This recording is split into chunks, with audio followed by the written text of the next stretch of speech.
Good afternoon, everybody. It's Jim. It's Amadeus, and of course, it's got to be a messy day.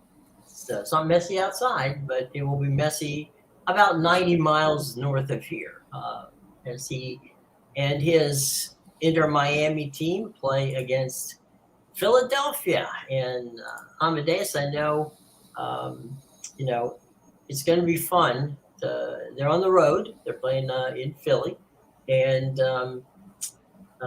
it's going to be crazy in Chester tonight. Yeah, definitely. It's gonna be getting messy down at Subaru Park for sure. Love that reference that you pulling out there, but Yeah. definitely, it's gonna be an interesting game because for most of this tournament, Miami has looked great with the new additions, but they've played a lot of the tournament at home. Now they did impress in Dallas. That was really the only road game they played, especially considering they started out with the lead the first 20 minutes. Then all of a sudden, they get down 4-2, and then they clawed their way back just to win in penalties. So that was a wild match. And it's going to be interesting because that was their only road match played. And Philadelphia is a much better team than Dallas. Obviously, this is one of the best teams in the MLS. They were in the MLS Cup last year, obviously made Champions League, and they're very good at home. They have a very good home advantage for sure. So it's going to be an interesting night. I'm very interested to see how Messi and Miami shape up against a really good MLS side here. Yeah, it's going to be fun. And the thing that the Philadelphia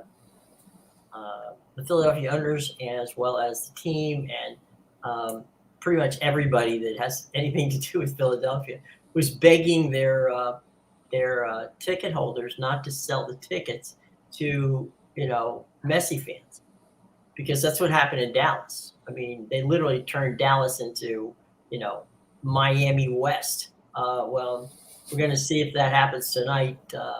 With in Philly, and as I said, Chester, which is just outside of Philly, is not necessarily the easiest place to get to, and in and out parking, all that other stuff. So I think, and by the way, the tickets at last check was $450, which is the average seat in that stadium. So the ticket prices are getting up there. It feels like everybody's gonna just skyrocket when he comes to town. Yeah, I mean, it's like it reminds me a lot of when Michael Jordan played basketball. People, or for that matter, Kobe Bryant. If they didn't see it, LeBron James, another. If you were playing in an area and the only game you could afford to go to that season would be that game, you would buy the tickets to get to that game, and the games, meant something because you were watching, someone who played the game better than anybody else.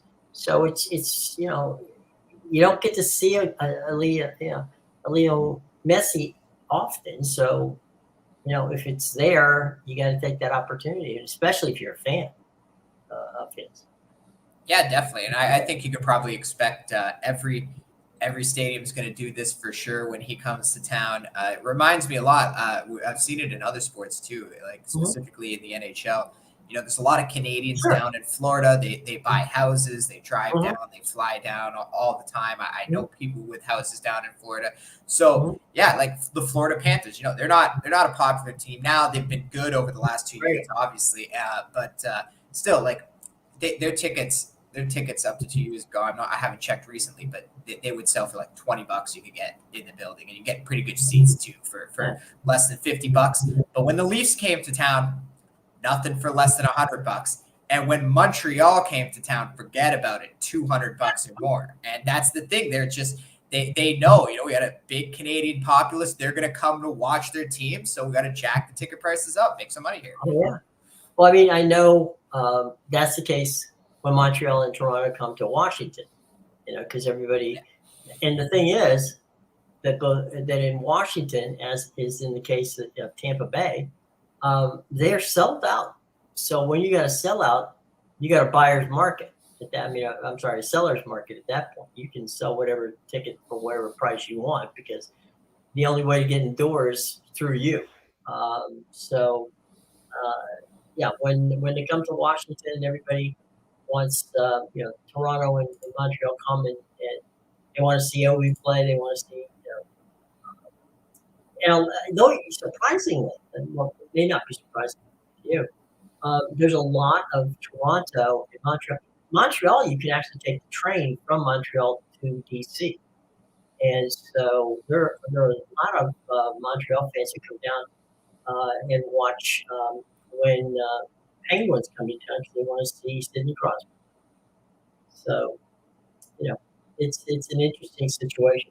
For those of you who do not have, by the way, Apple Plus, not that I'm promoting, but Apple TV Plus and the MLS Season Pass is on sale now. If you're an Apple TV Plus subscriber, it's on sale for $40 for the rest of the season. And it's $50 if you're not. So if you want to watch the rest of the season, and start tonight with Messi, good on you. If you can't, you just want to listen to the game, here is the link. Okay, so you've got the link. Click on that link, and that's the audio. That's the Miami feed of the game, and you'll be able to listen to it should you wish to on Odyssey, which is a free app, and it's WQAM radio. They start an hour early with their pregame show. They do a really nice job, to be honest. They actually have actual people who know what soccer is, which is a good thing. You're doing it on the radio, specifically here. So if you, for some reason, you don't have the MLS season ticket, season pass that you can get and subscribe to, well, this is your free. This is Amadeus and I giving you a free opportunity to listen to the game tonight on your Odyssey app. So, and it should, by the way, work anywhere. Yeah, actually, you know what I do? I do use the Odyssey app too. There's a few, New York radio stations that I'll listen to sometimes. So absolutely, great app there for sure. So there you go. And all you have to do is go to QAM and you're good to go. So you can listen to the game tonight on us. If it's free, it's for us. So there you go. So what? We're back in the thick of it here. What's going on today, tomorrow, and what did you like yesterday? Yeah, well, so definitely with the Leagues Cup, just to get back on, just to mention one last thing with the Leagues Cup. So obviously we had the semifinals, the Philadelphia, the Miami match. The other one is Nashville and Monterey. That'll be interesting since Monterey went into LA and beat LAFC 3-2 in the last round. So that was a very surprising one there. But there you go, Monterey, one of the best Mexican clubs in their league. So definitely good on them. It's going to be exciting because, obviously Nashville will be at home tonight, and they're a pretty good team at home. They beat Minnesota 5-0 in the last round. So going to be an explosive match for sure, I would think. I think you'll see some goals in that one for sure. So if you still want some action after the Messi match, I'm not sure if those are going at the same time. I would hope not. If CONCACAF has anything to say about that, I would hope they planned that one out. Yes, that one would be after. So if you still need your soccer fix after watching Messi, I would suggest watching that game. I think Nashville Monterey will be an action-packed match for sure, and you'll get to see, if Messi gets through to the final, you'll get to see who he's going to play with that match there. Well, I mean that'll be fun to watch, and we'll then those finals to come, and we'll be back to normal. How about that? So yeah, and I also just wanted to mention, I think the MLS missed out on an opportunity, Jim. I saw that Neymar went to the Saudi Pro League, so big miss there.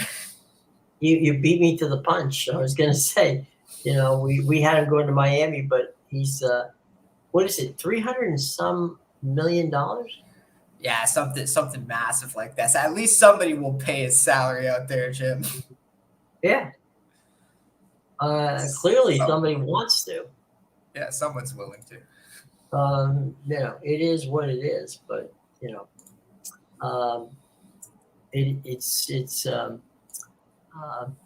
it's definitely for sure a bit of a mess. So let's just go and you know, get from there and get it going, right?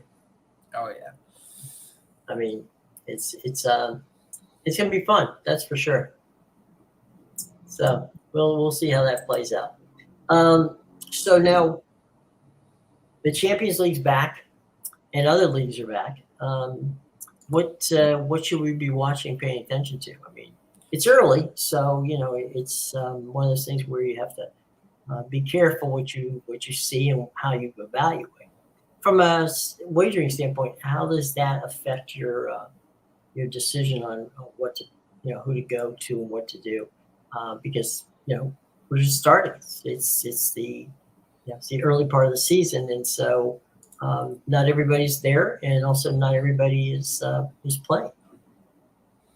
Yeah, I think the best thing to do is to not overreact after this first Mhm. week. I mean, I thought it went pretty much the way I thought it was going to go with a lot of these teams, and really, you can't really fault. Some teams get out to a slower start. Some teams get hot, win like six straight, and then drop off. So it's always tough to gauge right at the beginning of the season. But I think especially since the transfer window hasn't closed yet, we could still see plenty of moves.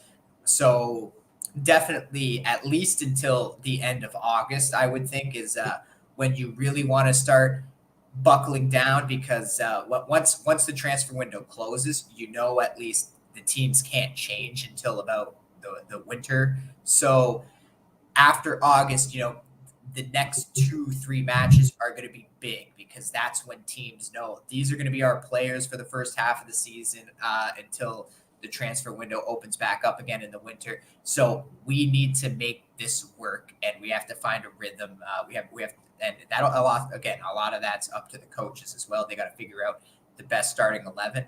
But yeah, I think those first 2 or 3 matches after the transfer window closes are probably the big matches to watch, because that's when these are the teams, they're going to be unchanged. They got to make this work. And at the end of the day, I think that's really the fun part of it, is watching the teams kind of morph their way into competitiveness. And it takes time, but fans are less patient than we would hope them to be, and it does make life a little bit more difficult when you're just getting off, starting, and you have expectations for your team to be good or whatever, and they disappoint you. So we don't want that. We don't want to be disappointed, but just take a breath. It's a long trip, and we'll just have to see what goes. Yeah, and things can always change after the winter transfer window too, because a lot of teams will gauge where they're at in the table, and some will sell players, some will decide we're going to go for it. We have a chance to make some European competition here. Let's make a push. So there's always going to be a turning point for teams around that time of the season as well. But I think another big thing is so never take what you see in this first half of the season, because you can't win the league in the first half of the season. As we saw with Arsenal last year, they got out to such a great start, but eventually they blew it in the last few weeks. Now, what you can definitely do, which teams have to be wary about, is you can lose the league title in the first few weeks. Mm-hmm. And we saw it with Liverpool and Chelsea last year. They got off to awful starts. Chelsea obviously was in the bottom half of the table by the end of the year. Liverpool started to put things together and got hot near the end of the season. But again, that awful start really hurt them the way they were playing before the World Cup, because, they ended up 5th and missed out on Champions League by just a few points. And you got to wonder, if they weren't so bad in that first half of the season and caught fire a little earlier, maybe they make that run to get back into the top 4. So definitely, I think teams have to be wary of not losing it in these first few weeks too. You can't come out and lose the first couple matches of the season. That'll really put you back. And it's silly. We used to joke and say that don't sweat it. We've got it's a long, it's a marathon, not a sprint.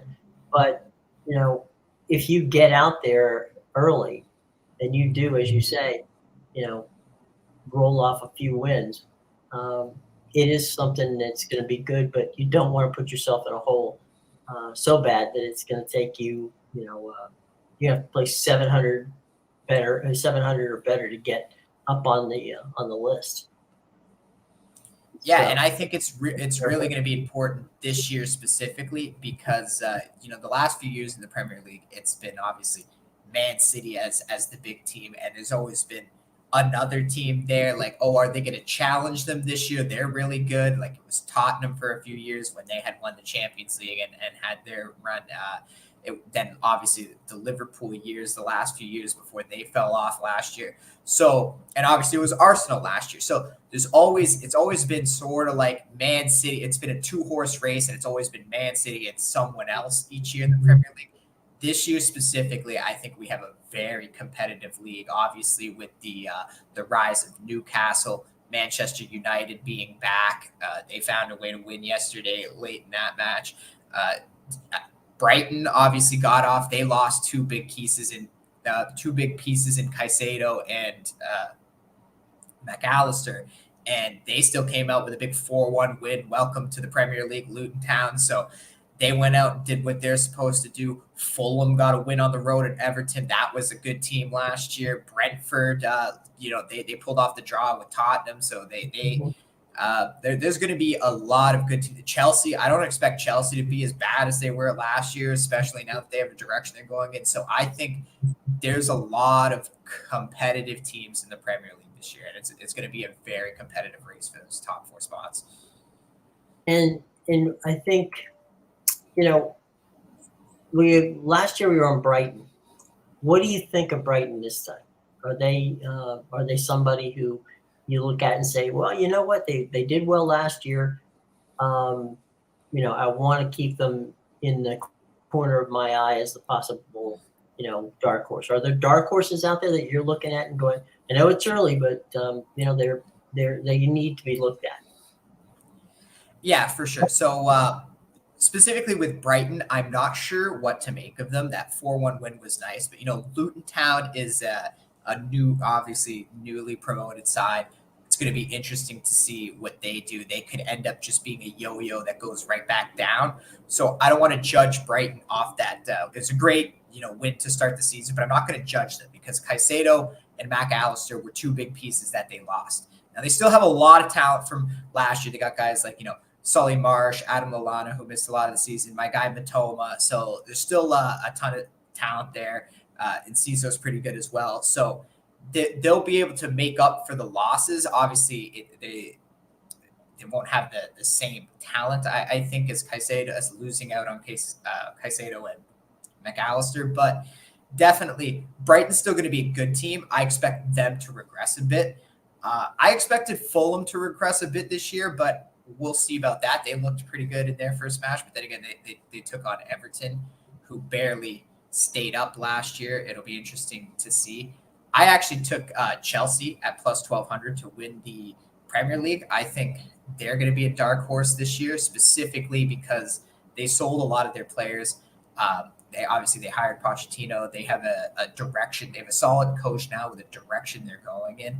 And I think it's really going to be important for Chelsea that they only have 1 match per week to focus on. They're not in any European competitions because of that 12th place finish last year. So other than the cup matches, they're going to come in focused on the Premier League title. And it's just going to be, most of the time it's just going to be 1 match a week. And if they can't focus on 1 match a week, then, this team's in trouble, obviously. But I think Chelsea might be a team to watch. I also expect Liverpool with the signing of McAllister. I think that's an actual replacement for Sadio Mane, which they didn't acquire last year. And I really think it's probably going to galvanize their attack a bit. And I expect Liverpool to be a much better team, but I also expect them to be a very attack-heavy team this year because their defense was not good last year, and they did not do much to make improvements to that. I expect Liverpool to still give up a lot of goals, but I expect them to score a lot as well. I think they will be a bit better. The better side when it's all said and done. I know there's a lot of Liverpool fans here in the country. That's for sure. Our buddy Foxy's around. Let's see what Foxy says. And it's talking about that penalty. You know what, Foxy? I saw like 3 missed penalties in the Liverpool Chelsea match. So like I don't even know what to say, man. It's VAR. I don't know what you expect at this point. It is what it is. There's nothing you can do about it. The fun thing is that it only happened. It happened early in the season, so like you said, you can make up for it. The only problem is it'll continue to happen throughout the season. What I mean, I'm watching the VAR stuff, and I assume they position the cameras in a place where they can see offsides or they can see whatever. But there's times when you just sit there and go, okay, I see. They slow it down. You're watching the replay, and you're going, where exactly are they offsides? Because they use the VAR, and it's like no. Where did you get that? It's like the VAR is like like a cartoon that pops out of nowhere, where it doesn't look. It basically fools you. Your eyes do not see what the VAR sees. Yeah, I know exactly what you're talking about. There's definitely been a few instances where it looks like a guy's knee is hanging over, and they draw the lines, and it's behind the foot. They definitely picked some bad angles. I've seen a few South American ones where they were checking if the ball crossed the line, and the camera wasn't even on the goal line, and that's not really like a camera you need to move. Just put it on the goal line. But we were looking at it at an angle, and I'm like, how can you even tell there's green between the line and the ball? Because they deemed it a goal by just an inch, like half an inch maybe. And I'm like, how can you even see the green there? You can't tell from that angle. So definitely, I agree. They gotta put some better camera placement, Jim. Well, I mean, if you're gonna put it at the offside, put it in a line where you can see where the offside would be. It just put it next to the linesman. I mean, or something. I mean, it's just, I don't know. To me, it just. If you're gonna do it right. But I'm not sure the way that the stadiums are set up that they could probably even physically do it that way. Yeah, it's just they've had some questionable ones for sure. I'm gonna be interested to see how this Arsene Wenger's new rule that they're testing out in the U19 and U21 leagues turns out, because they want to move to make offside where the full body has to be offside.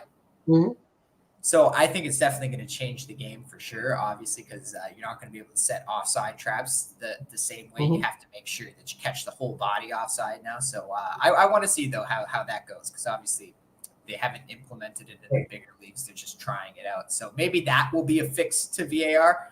But, yeah, other than that, a lot of the stuff is very subjective, too. Like some of these handballs, it's really it's up to the ref.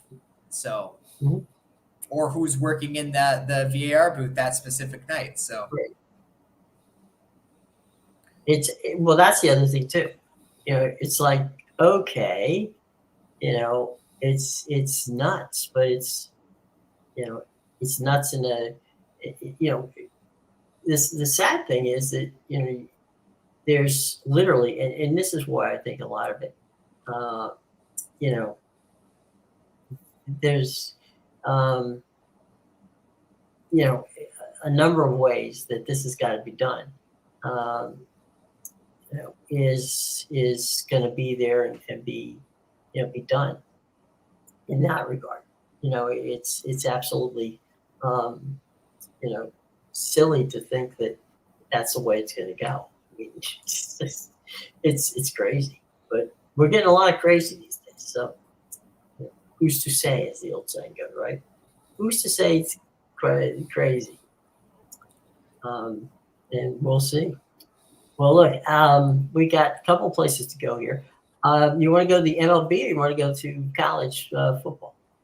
I'll let you decide. Let's just quickly talk about the Women's World Cup. I just wanted to mention. Oh, please, by all means. That's right. I forgot about that. We talked about one today.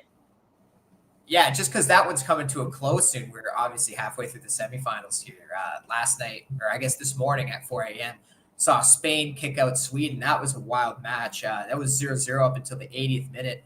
Then or sorry, not Sweden, Spain broke the ice in the 81st with a goal, and then Sweden tied it in the 88th just to have Spain take the lead in the 89th again and win it 2-1. So that was a wild one. And now at 6 a.m. tomorrow, Eastern time, so 3 a.m. if you're out on the West, or anywhere in between. So sometime in between, 3 and 6 for you Central Mountainers out there. But yeah, there's definitely now we have Australia and England in the other semifinal, and the winner of that match will go on to play Spain in the final, which Spain was one of the teams I said would win the whole tournament. Yeah, so definitely they are a team that has lived up to their potential for sure. Had them at plus 600, so it'll be interesting to see. And they're good. That's the other part of it, which I think is important. Yeah, they're very good. So looking into your crystal ball, without giving away too much, is it?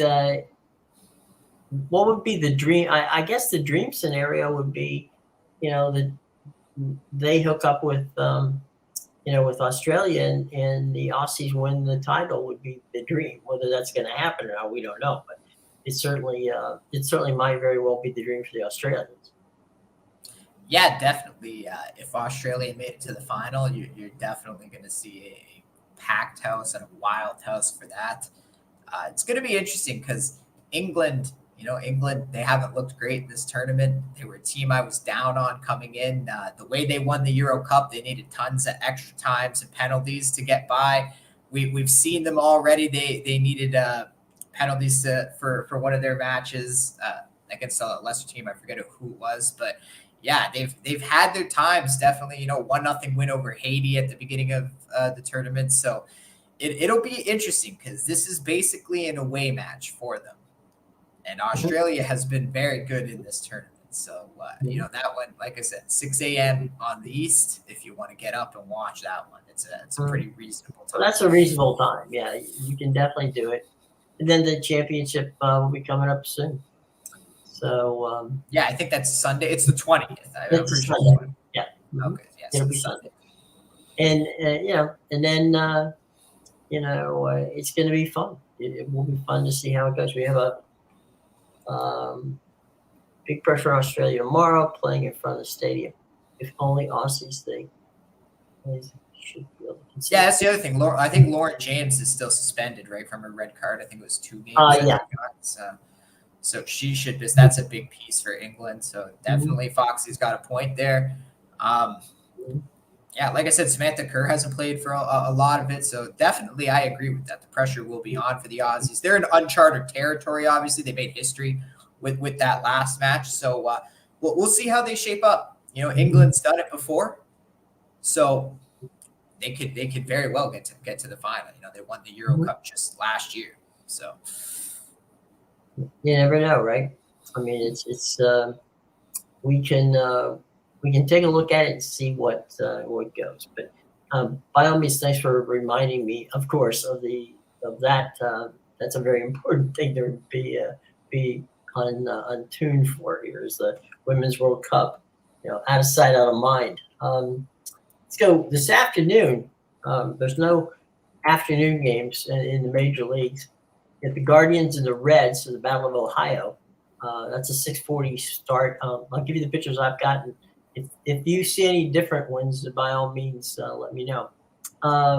Guardians and Reds, Allen is pitching for Cleveland, Ashcraft for Cincinnati. Astros at Marlins, that's a 6:40 start. Javier for Houston, Cueto for Miami. My God, how many teams does he play for? All right, Red Sox and Nationals. That one's in D.C. Pavetta on the hill for Boston. Mr. Gray pitching for the Nationals. You got the Phillies at the Jays. That should be fun. That's got all the earmarks of a fun game. These teams are literally separated by one game in their wins and losses. Philly is 65-54, and the Jays are 66-54. Zach Wheeler on the hill for Philadelphia. And Kitchie is pitching for Toronto. And he's one of your favorites, right? Yeah, I thought he was supposed to be really good this year. He was awful last season, if you can remember, but Yeah. all I read in the offseason was he basically changed his entire mechanics. He basically, every pitch he threw last year, he's got rid of from his arsenal, and he just came out with new stuff. Yeah, he's just got absolutely new stuff this year, and it's been working for him. So got to give him some credit there. There you go. The Buccos are in New York to play the Mets. Felter pitching for Pittsburgh. Peterson pitching for your New York Mets. Speaking of New York, the Yankees are at the Braves. They got punished last night. I'm afraid they're going to get punished again. Severino for the Yankees. Elder for the Braves. Tigers, Twins. That would be Ferretto pitching for Detroit. And Ober for Minnesota. Athletics, Cardinals. That's a game with only friends and family. I got a TBD for Oakland. Does it really matter? It doesn't really. Hudson on the hill for St. Louis. TBD for Oakland. Angels, Rangers. Oh, for Oakland, I got Watkins. Watkins is going to pitch for Oakland. Yeah. S. Watkins. Does it matter? Okay. So, well, right. I mean, the Cardinals fans are going to be chanting sell the team anyway. So. They got to, yeah, exactly. They got to do something. Angels, Rangers. Boy, I'll tell you what, the Angels are just they are going down like a rock. Actually, Jim, before you say that, the game, I just wanted to say, somebody needs to be fired because right at the trade deadline, we talked about this. Angels pull Ohtani off, proceed to lose like 8 straight. They're now under 500. Mariners sell their closer and they go on to win 8 straight. And now they're like just a few games behind the Blue Jays for the wild card spot. Like we got 2 GMs that need to be fired here. Right. It's crazy. Angels, Rangers, that game. It's too bad Rye's not here. The ever popular Lucas Giolito is throwing for the Angels tonight. His favorite. Right. Montgomery gets the ball for the Rangers. Montgomery, he has a 7-10 record, but he's been one of those hard luck. I mean, everybody has a pitcher on their staff where that they'll lose a game 2-1, 1-0. I mean, that kind of situation. And then you'll get a guy who will pitch and they'll score 12 runs for him. Montgomery's that hard luck guy for the Rangers. He's the only Ranger pitcher under 500. He's at 7-10 with us, but he's got a 3.38 ERA, which is not bad. To be fair, they got him from the Cardinals, so right. The Cardinals have an awful bullpen. You could probably chalk up a lot of that to them just sucking. It's a good point. In the old days, back when, as the old saying goes, when you got traded, especially from an American League team to a National League team, or vice versa, you start off with a 0 record when you got to the American League, so because they didn't think it was fair to equate one to the other. But now, since you're playing so much in the way of interleague games, I guess it doesn't much matter. So the Pale Hose or the White Sox, it's the Battle of Chicago, and it's Toussaint pitching tonight for the Chi Sox. The North Siders, Cubbies have Hendricks on the hill. Mariners, Royals, easy for you to say. Hancock for Seattle. Lyles for Kansas City. D-backs, Rockies. Manpley is pitching for Arizona. Colorado has Block. A lot of left-handed pitchers today for some reason. It's lefty night, Chip. It's a lefty night. Lefty night. Everybody has a left-handed pitcher. Come on down. Bring your left-handed. Come on to the ballpark. Half price. Come on down. It's lefty night. Here's our late games for the night. 9:40 Eastern time. Start the Orioles and the Padres. Flaherty on the hill for Baltimore, who he was one of their picks. We talked about Cardinal pitchers. He's another one. There's a name out of the past. Michael Wacha is on the hill for San Diego. I just want to say. Oh, sorry. What were you going to say about Wacha? No, I was just going to say Wacha has been impressive. He's 8-2 with 2.54 ERA with San Diego. Yeah. I just wanted to say he's been so great this year, and last year he was probably one of the best starters on the Red Sox. Yeah. And he's just been like this hidden gem for the last 2 years, pitching so well. But this is his first start since July 1st, I think. So yeah, or it was early in July his last start. He's been out. You know, if he's on a pitch count or something.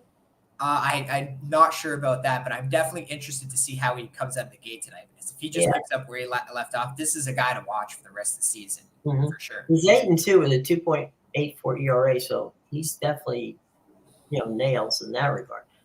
I would think if he's coming off of the DL, with that, they probably have him on some sort of count. I mean, they're probably not going to let him go. Maybe 70 pitches, something like that. Maybe. Depends on how much stress, he goes through. If he's going through a lot of, tough innings, well, then they probably wouldn't take a chance. Because, that guy, as you say, if San Diego's going to do anything, and that's a big if they're going to do anything, Walker's got to be helped here. Rays, Giants, that'll be a big game out at, out in San Francisco. Little is on the hill for Tampa Bay. Junis is pitching for San Francisco. And the night closes out in Chavez Ravine with a 10-10 start. Brewers, Dodgers. And that game will have Hauser pitching for Milwaukee. And the young one, Mr. Miller, gets the ball for the Dodgers. So that's your baseball setup for today. Jim, there's quite a few B. Millers this year. So we got Bobby Miller for the Dodgers here. He's in his rookie season, right? Right. Mm-hmm. Then we got Bryce Miller over on the Mariners. He is also in his rookie season. So it's a Miller brigade of pitching, all over the place, which is not. I know there's also two other B. Millers that are active in the MLB right now. I'm not sure if they're pitchers, but they're definitely out there. They're there, so you gotta be careful. Got to be careful. Let's see. Let's go on to a quick look at college football. We talked about the poll yesterday. It hadn't come out yet, so here we go. I'm going to give you the what's going on. Okay. All right. Give me TCU, Jim. Yeah, they're in there, but they're not number 2. Okay, good. Georgia Bulldogs open their season on the 3rd of September against Tennessee Martin because, I guess, the Academy of Holy Names was booked that day. They have to get a cupcake team. Come on, Jim. Well, that definitely Tennessee Martin, with all due respect to Tennessee Martin, that definitely is a cupcake team. East Carolina, now they're not a cupcake team. East Carolina can play football. They're playing against the number 2 ranked Michigan Wolverines. That called it, Jim. Yeah, I knew they were going to be there somewhere. Called them number 2. Mr. Harbaugh gets. I saw he got his suspension revoked too. He did. I mean, he's on a roll. It's his year, man. It's his year. If only for Michigan fans, Big Blue. So they're playing at the Big House against East Carolina. Ohio State. This is interesting. They're number 3.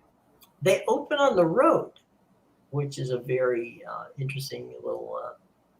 Situation. Ohio State usually at Citadel. Yeah, well, it's actually Indiana. So not only do they open on the road, they open on the road against a conference team. So a conference game right off the bat. Now I gotta say, number 4 is Alabama, and I knew it, Jim. I said they'd be back in there. You did, and you're right. You're 100%. Now they are entertaining. We talked about Tennessee Martin, okay? It's another Tennessee team, and that is against, this time, Middle Tennessee State. So Alabama gets the other pride of Tennessee. Now, got to give it to Brian Kelly for a moment. The number 5 LSU Tigers open the season against Florida State. That's that's a big game, and it's a 3:30 game. It's a national game on the 4th, which is a Sunday of September. So that's a big opening for them. USC is ranked 6th in the I'm not sure they're that good category, but okay. I mean, they might be a top 10 team, maybe. It's Caleb Williams is the reigning Heisman Trophy winner, good quarterback. They're taking They have a defense, Jim. No. Let me just put Lincoln Riley doesn't know that they're supposed to be a defense. He knows there's an offense, but he's not sure about that defense. So look, San Jose State is not a chump, okay? And that game, of course, is later this month on the 27th. That's a 4 p.m. game. I'm sorry. It says 4. It can't be right. Yeah, a 4 p.m. game. So we'll see how that works out. Penn State opens. They're number 7. Penn State opens up against West Virginia, and that's not going to be easy. They do get to open up at West Virginia at the at home, so that's a good thing. Florida State and LSU. That game's going to be played in Orlando. Florida State's ranked in the number 8th position. Oh, what happened with your Florida State today? They chose not to leave the ACC. Good for them. Nobody stripped $120 million check to get them out. They're going to be there. Clemson, in the number 9 position, is opening again. This is an interesting thing. They're opening with a conference game against Duke, and they're at Duke, so they're on the road at Duke. So you got FSU and Clemson, literally 8 and 9. You got Michigan and Ohio State 2 and 3. So I think we see a pattern here. We got 3 Big Ten teams in the top 10, and 3 SEC teams as well. 3 SEC teams, and 2 ACC teams, and then number 10 spot you've got the Washington Huskies. They open at home against Boise State. Boise State is no pushover, so there you go with that. So the conference formerly known as the Pac-12 has 2 teams in the top 10. Yeah, well, they got some people in this top 25. Texas opens against Rice at home, and I don't know if we'll see Arch Manning maybe in that game. We'll see. I hear he's making waves down there, so we'll see. Well, yeah, he's Peyton nephew. We'll have to see how that works. Number 12, the Tennessee Volunteers. They open not an easy one. They open against Virginia. That's their opener. Number 13, Notre Dame opens at Navy. Now that's odd because frankly, Navy normally that's a game that's played somewhere in the middle of the season, not right off the get-go. But so that game is in Dublin, Ireland. Correct. Mm-hmm. I think that's why they threw it at the beginning of the season because so that the Navy Northwestern who went there last year. Yeah. So yeah, they get Navy off the bat. Number 14, Utah. It's going to be tough for these Army schools this year because, or the military schools, because the triple option has been banned, obviously. So pretty much, yeah.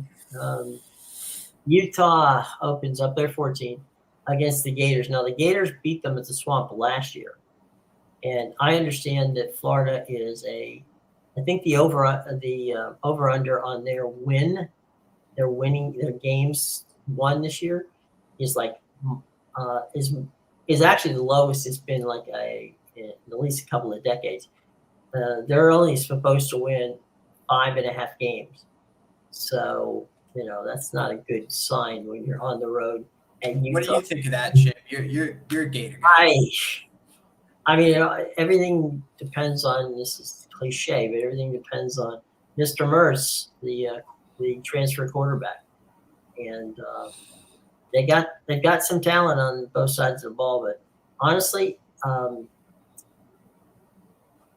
the defenses. I think this is a Florida team that if they win 7 or 8 games, that would be a good thing. But I think their future is better, a year or two from now, because they have gotten a lot of young kids in there. And who knows? I mean, if the young kids play well right off the bat, maybe they do well. But it's going to be tough to go on the road and play Utah at Utah. Now, Utah's number 2 quarterback was injured in practice a couple of days ago, and we don't know. The one thing about Utah and colleges in general, they really don't report what the injuries, how bad the severity of the injury is, unless it's going to take the person out for the rest of the season. And so we haven't heard anything about what happened with the backup quarterback. Cam Rising, who is the starting quarterback and potential Heisman Trophy candidate, along, by the way, with number 10, Washington's quarterback, Michael Penix. And we already talked about Caleb Williams being the reigning champion in the Heisman Trophy race. So you got 3 guys in the technically you have 4 because Bo Nix is another one. You have 4 guys in the pack who could be legit Heisman Trophy winners at quarterback. So Cam Rising, who should be starting against the Gators, has had knee surgery, and so we'll have to see how exactly they expect that to be handled. We'll have to take a look at it and see. What my guess is that Utah's going to be Utah should beat Florida in this game, but I think Cam Rising, it all depends on how. We don't expect Cam Rising to be mobile, but he's certainly not going to be. He's going to have to move around a little bit, because otherwise they will whistle the daylights out of him. So we'll see.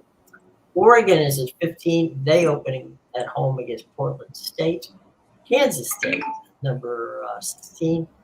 They open against Southeast Missouri State. Here's our TCU team. TCU opens against Coach Prime. That's going to be wild. Did you see what Coach Prime came out and said the other day? Yeah. It doesn't care if players like each other. That's a recipe for success. Well, clearly he was, you can tell he was on Dallas at one point in his career. So TCU opens against Colorado with Coach Prime. Oregon State, the Beavers. Now, if they open against San Jose State, Oregon State has the team that could be the surprise team in the pack. I mean, we talked about SC, we talked about Washington, we talked about Utah, we talked about Oregon. Honestly, Oregon State they're not deep, but they've got talent, and they got lots of really good talent. So, take a look at Oregon State, watch the Beavers, see what goes on. They were a surprise last year, right? One of the better ones in the conference. Now, didn't they get DJ from Clemson? Didn't he go in the transfer portal, and that's where he went? All right. Yep. So you're spot on all of that. He's going to be running the show this year, and he's his brother is also on that team. So they've got the family is in Oregon State. So who knows? That's a definite. You never know. That would be poetic justice if none of the teams that were if all the teams that were leaving the conference, got shut out from a playoff spot by Oregon State. That would be poetic justice. I'm not saying it's going to happen, but I'm just saying keep an eye on Oregon State. They definitely have enough talent to finish quite well. Wisconsin at number 19, they seem to just always be in the top 20, but never quite seem to get over the hump. They open at home at Buffalo. Oklahoma. Oklahoma, number 20. They open against Arkansas State. North Carolina, number 21. They open Oof, they open against South Carolina.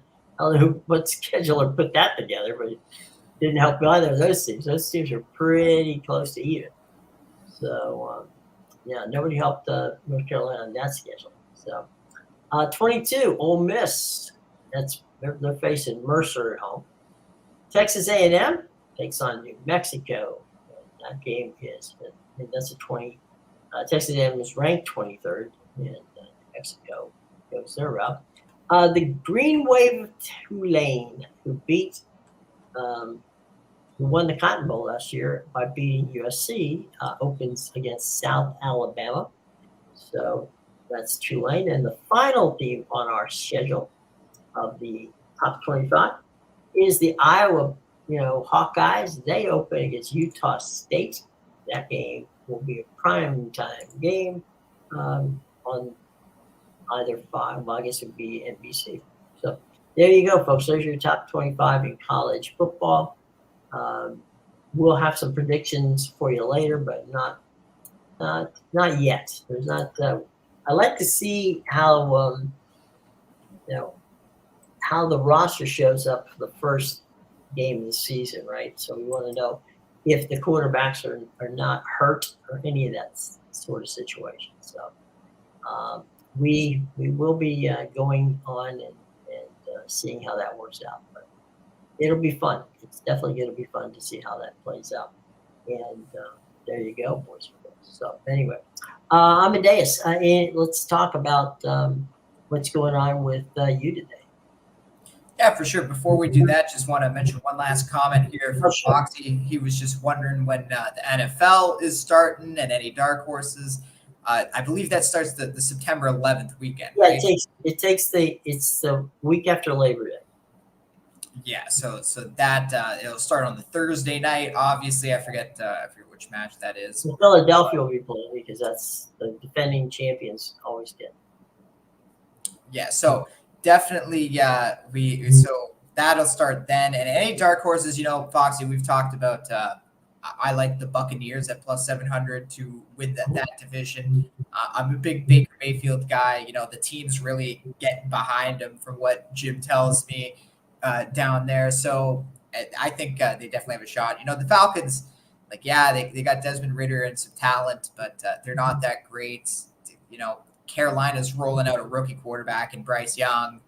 And we're going to have the Saints where, Derek Carr is Derek Carr, right? We saw him on the Raiders for so many years. And this isn't the Sean Payton Saints, as Jim put it. So I think that's one team to possibly look at for sure. Well, it'll be fun. And it's, just for the heck of it, just so you know, we're going to be here. So by all means, definitely drop by because we not only talk soccer, we talk the other football. So we'll be here for all of it. So anyway, yeah, absolutely. So get my plays at bigal.com and pickadvisor.com. I got an MLB up and some Brazilian soccer for tonight, so you can go check that out. And cool. Other than that, it's a pretty slow day. All right, dude. You take care, everybody. Have a lovely day. We'll be back. Tomorrow's Wednesday, and that means a lot of soccer on TV. So we will be back to talk about that and about what happened in baseball and what might be happening in the sports world. So take care, everybody. We'll see you tomorrow.